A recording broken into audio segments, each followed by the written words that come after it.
What's up guys, I'm Jeff and this is another episode of The Wrenching Lounge. In this episode, we are going to tackle the two most expensive common problems these F-150s have. What's that problem you ask? Well, one, blend door actuators, and two, the fresh air recirculating flap that breaks. Now I know you're wondering, why are these so expensive? Well, I'll tell you, if you take it to the dealership, but both repairs require the whole dash to be removed from the truck. Steering column, everything needs to be removed. For the blend door actuator, you actually have to evacuate the AC and all of that. So, like I said, at the dealership, this repair can run you over $2,000 just for them to replace these few things.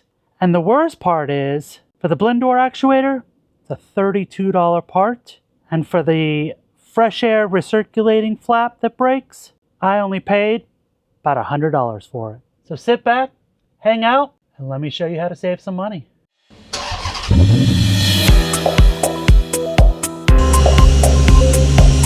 And I'll see you at the Wrenching Lounge.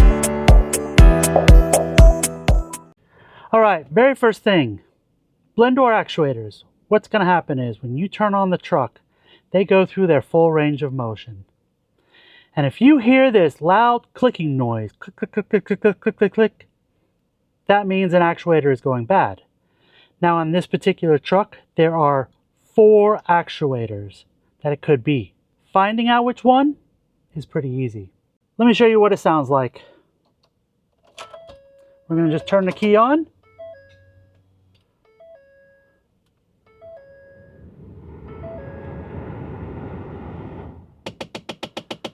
Hear that?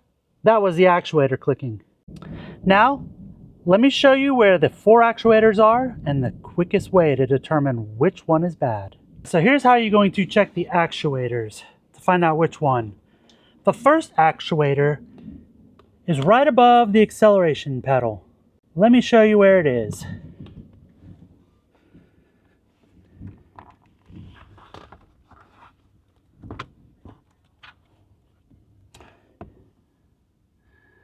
Right up here is where that actuator is. So what you want to do is, a little difficult, you want to get your hand up there, put it on the actuator, and then turn your truck to the run position. Wait for those clicking sounds. If you don't feel the clicking in your hand, that's not the actuator. All right, for the next 2 actuators, you're going to need to take your glove box and pull it all the way down. It's pretty easy. Empty it all out. Push on these 2 tabs right here, and it falls all the way down. The next actuator you're gonna check. Go through the opening above the evaporator box.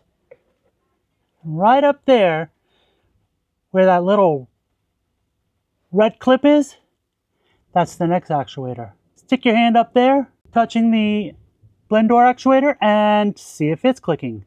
On my truck, both of those were not clicking in my hand. So, on to the third one.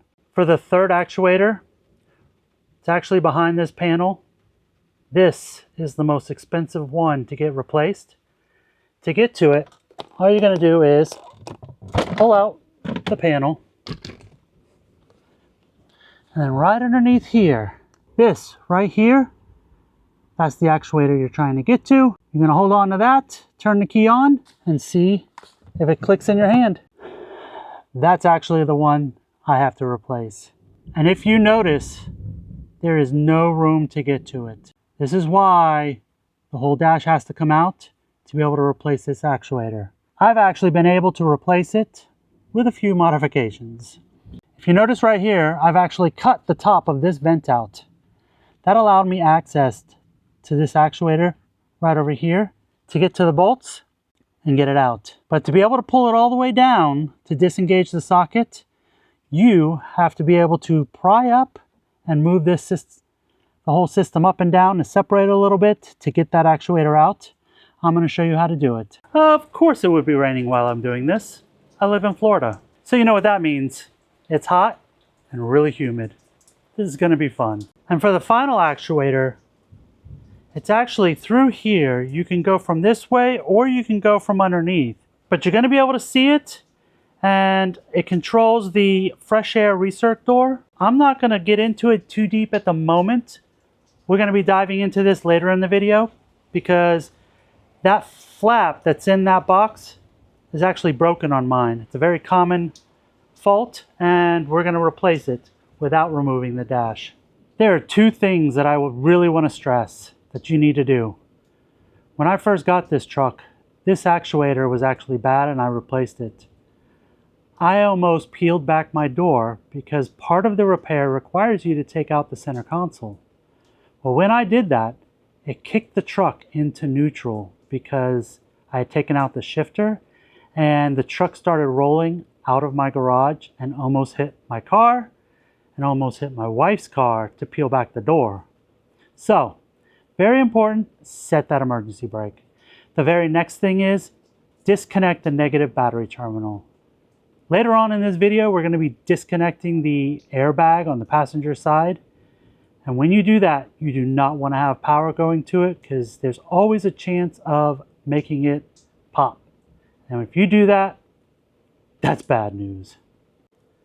So, emergency brake on, negative battery terminal off. All right. To start this repair, we're going to need to gain access over here to remove this panel, or get it out of the way to where we can remove the center and that panel over there. All in preparation to remove this center console to gain us access to that actuator. This is probably going to be the longest part of this repair. Let's go.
All right, so let's recap what we've done. You saw me remove the glove box. This gave me access to the 3 screws up here that was holding in the airbag. After that, we came over here to the gauges. We removed the 2 screws there and popped out this panel. Doing both of those allowed us to pop this panel and this panel. Once we did that, we removed the pad up here, which gave us access to these 2 screws. And we removed the screw at the bottom here, right behind the sink panel. Once we did that, we were able to remove this whole dash panel here. Then we started on the center console. What you saw me, I removed the 2 screws here, removed the 4 screws holding in the shifter. And like I said before, make sure you have your emergency brake on, because fiddling with this thing, the safety that holds it in park is built into the shifter itself. So once you disconnect it, this is actually able to move and can shift your truck out of park into neutral, which will cause it to roll. So don't do that. After that, we removed the 2 screws holding in the dash piece right down here on either side. After that, we removed to the back of the console where there's 2 bolts back here on either side. They're actually hidden by the seats. So I reconnected the battery real quick, moved the seats forward, gave me access to that. And as you saw, once you remove those two screws, you're able to lift up on the center console and pull it back. What you didn't see in the time lapse was this plug right here goes through the center console. I just unplugged them, fished them through. Now this allows me to move this center console all the way back, exposing all the brackets holding the center dash down. Next thing we're going to be doing is removing the screws here, and I believe here, to give this dash a little movement up and down. So at this point, let's go over a few things. So if you've never seen an actuator before, there you go. This is the part number for this particular actuator. It's going to be YH-1933. And here is our actuator in question. Now, there's a few important things about this. First off, it may look like it has 3 screws holding it in, when in reality it only has 2. This screw, this is only a locating pin, and then back here you have another screw.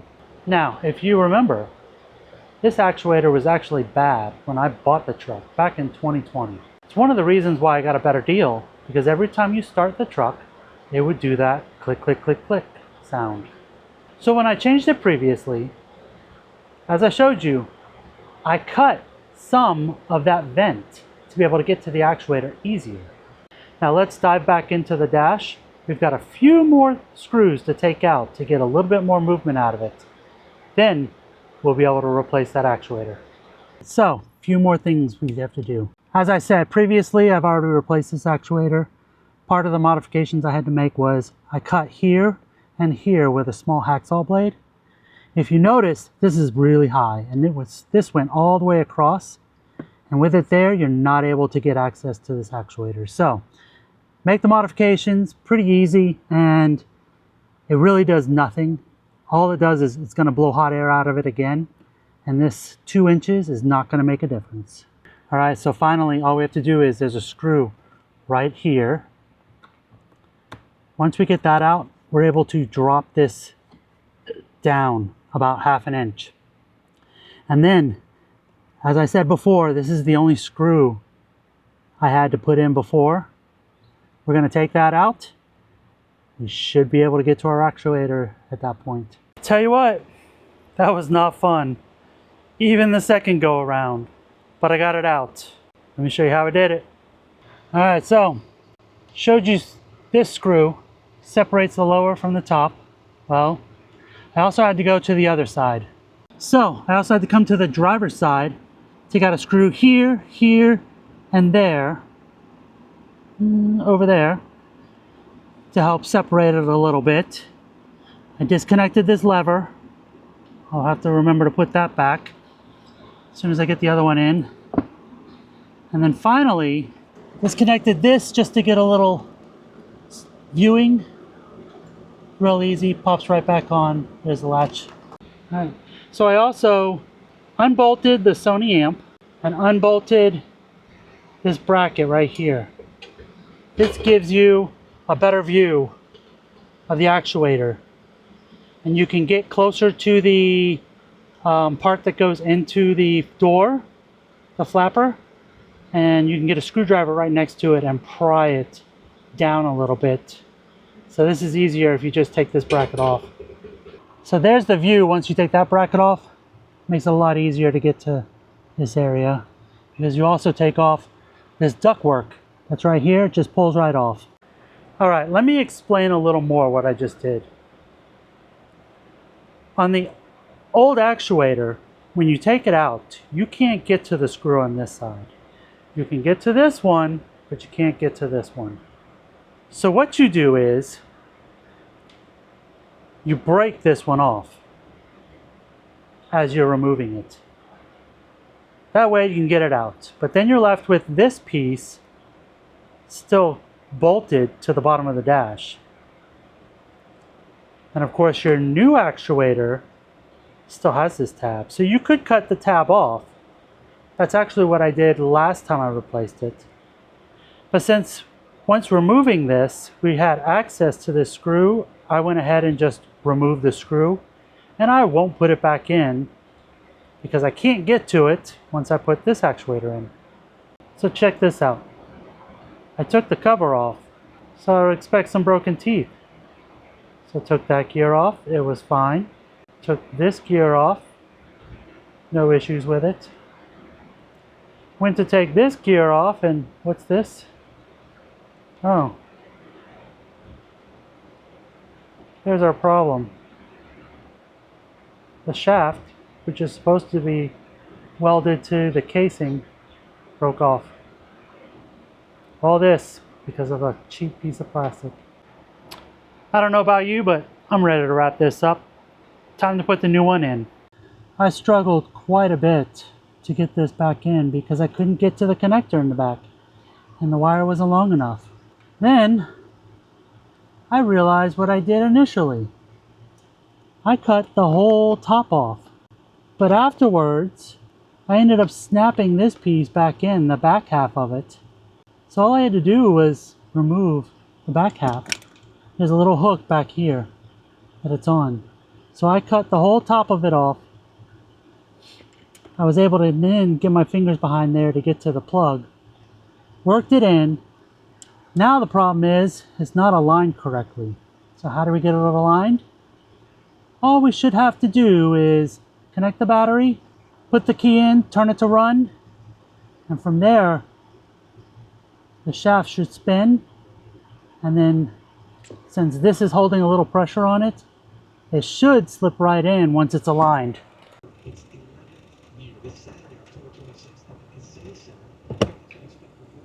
There we go. Now we're in. Hopefully you remember where all the screws went. I'm not going to video that because I showed you how to take it all apart. So let's get it done. Alright, so after some fighting, I finally got that actuator in and I got everything back together. Console's back in, all the panels are back in. Only casualty I had was this sink plate. Got another one on order. It'll be here in a few days.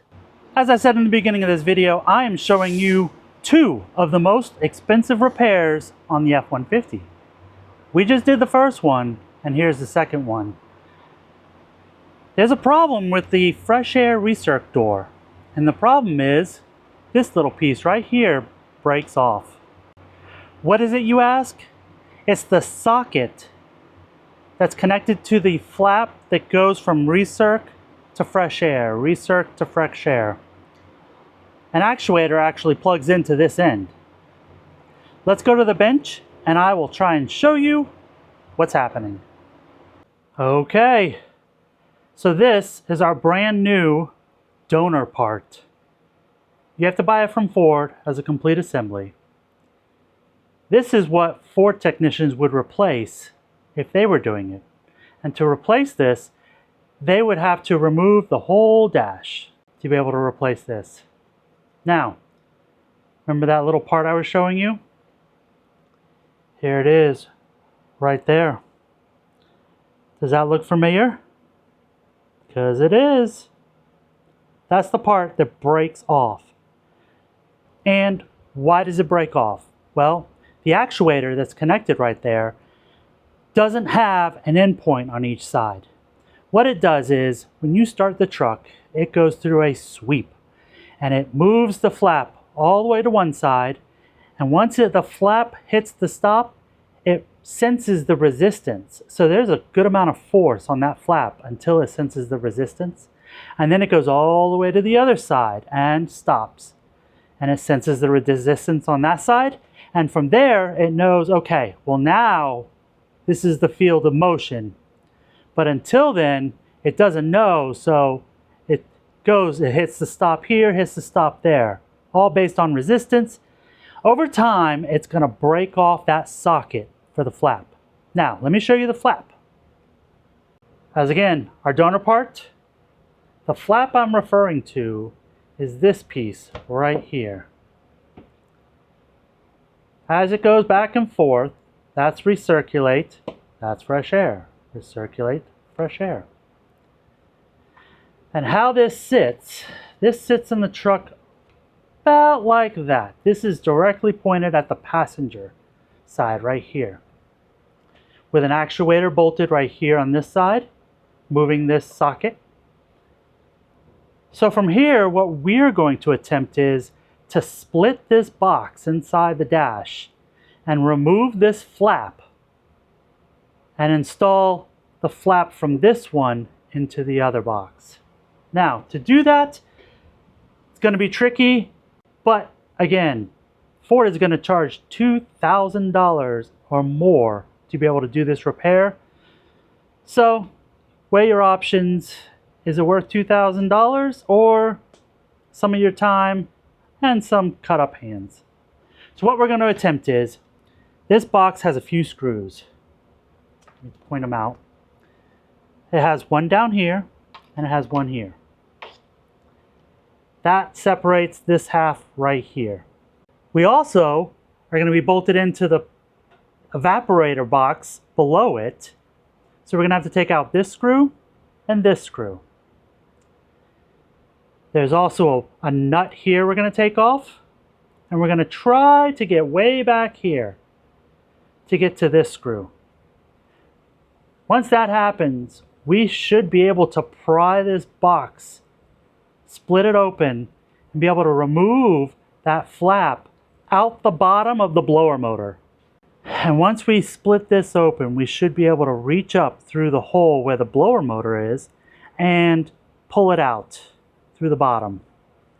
The problem is it's extremely difficult to get to some of these screws. Some of the suggestions are a flexible extension is a must. So we're going to try that. We also have some longer extensions we're going to be using to try and get to some of the screws. Let's go back to the truck and I'll show you where a few of these things are. All right, I know what you're asking. Where is that part located? We're going to dive in and look at the few different ways of how we can see it and how we're going to attempt to get to some of those screws. First way is going to be pulling this panel right here. Okay, we're going to be going in here. There's the actuator. There's a screw right there we're going to have to get to. And there's some screws way back there we're going to get to. Now, what are some of the ways we're going to use to get back there? Well, for starters, as I mentioned, we're going to be using some flex extensions. Preferably one that kind of holds a bend, like this one, as opposed to this one that always goes back to straight. And 5/16 is going to be the bit that we're going to need. So I've got the socket and I've got just a driver bit here. And of course we have some extensions and things like that to try and snake back there. The goal is basically get a finger on the screw, and once you do that, you can snake this in and kind of fit it over your finger and be able to take the screw out that way. Some of the other things that are going to be beneficial is we're going to remove these plugs and this bracket right here to gain access past it to be able to get to that box back there. That's going to be helpful. As you saw in the first repair, I did remove the airbag, so make sure your battery is disconnected. Those things are very dangerous if they're not handled properly. And to start out, what we're going to do is we're going to remove the motor here, 3 bolts and a connector. It helps if you remove this panel right here, this kick panel, and pull the carpet back a little bit to gain some access to be able to pull that motor out. Once that's done, we'll be able to reach up there and get to our old flap and start working on getting those screws. So here we go.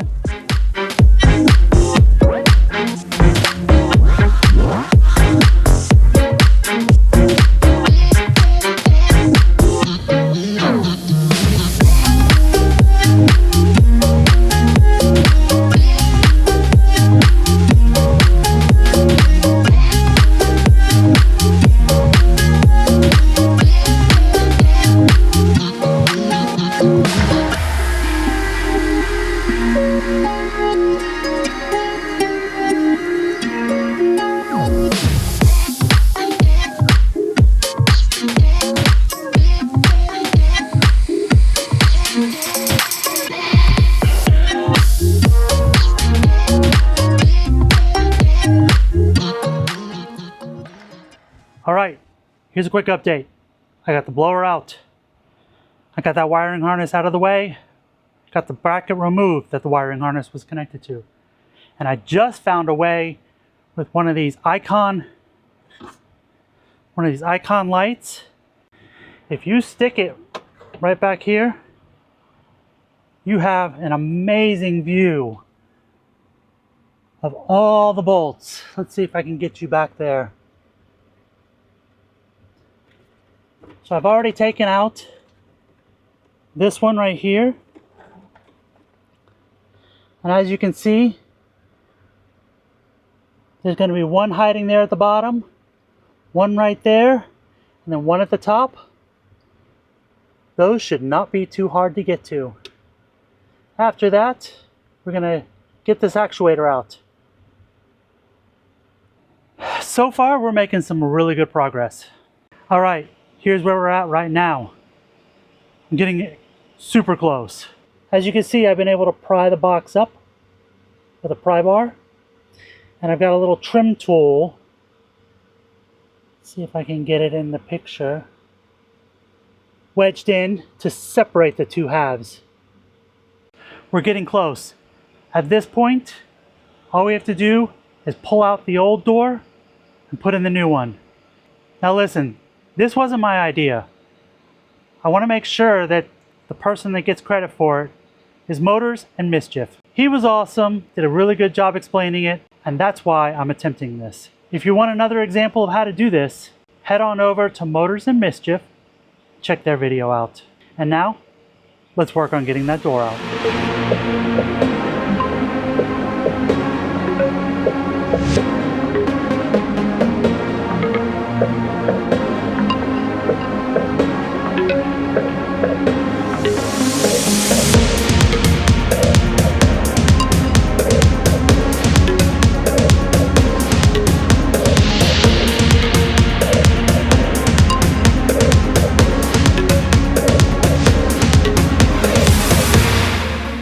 Yeah, baby.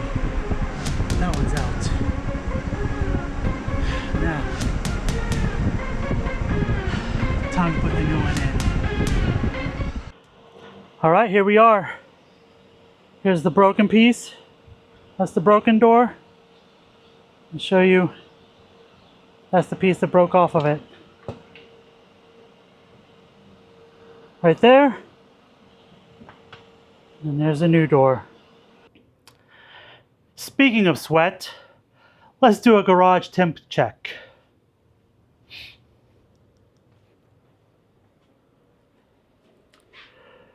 We are sitting at 96.6. Time to drink some water. While I'm taking a water break, why don't you consider hitting that subscribe button and the like button if I helped you out. All right, and we're back after a little hydration break. So we're ready to fit this puppy in. It's kind of the home stretch. This is probably the last hard part of this whole repair. As you can see from my arm, we're getting a little scraped up. But hey, what's a few scrapes compared to $2,000? That's what I keep saying to myself. All right, let's do this. A few moments later. It's a sigh of relief. The hard part's over. I got the flap in, and I got the two halves to come together to lock it in on both ends.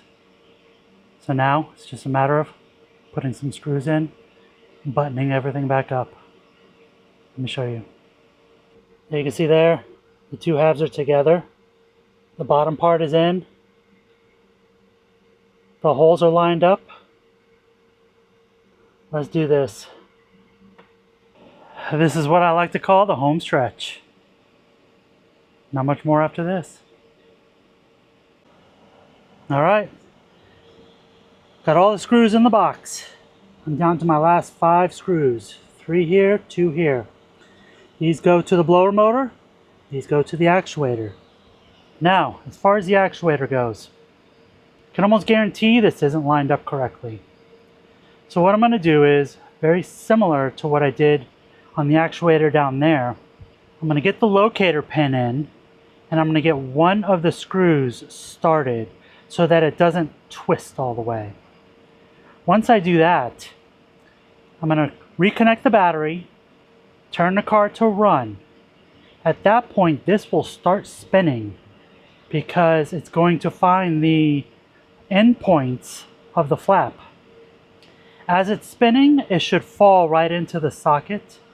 And once it falls into the socket, this locator pin and this screw will make sure it doesn't twist on me. I got it in.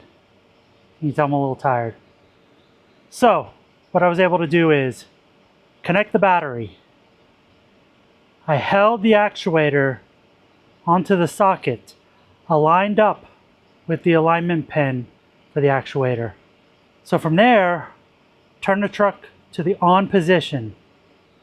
It will calibrate. And at that point, the actuator will spin its shaft. And since I was holding it against the socket, when it aligned, the actuator engaged completely into the socket. And because I had it aligned with the alignment pin, it fell right in, and that was that. Now here's an important tip. After that, I tried it out by pushing the recirc and pushing it again. And I noticed the door wasn't closing all of the way. And I thought maybe the door was jamming or something like that. But then I remembered when we were aligning it, it was spinning a lot and wasn't coming to a hard stop. So what I had to do was disconnect the battery again for about 5 minutes, reconnect it. At this point, turn the truck on. All of the actuators will go through their calibration to find the end stops. And at that point, now when I push the recirc and the fresh air button, the door opens and closes completely. Let me see if I can get you in there and show you exactly what it does. Alrighty, I'm taking you deep inside the dash. This is the cage where the door lives and moves between fresh air and recirc air. The actuator is at the bottom of your screen. At this point, I'm going to turn on the truck. Right now it's in the fresh air mode. I'm going to hit the recirc button. At that point, the door covers the fresh air opening and opens the recirc opening. Push the button again. The door closes. I now have fresh air. All right. At this point, all that's left is to put the airbag back in and the glove box.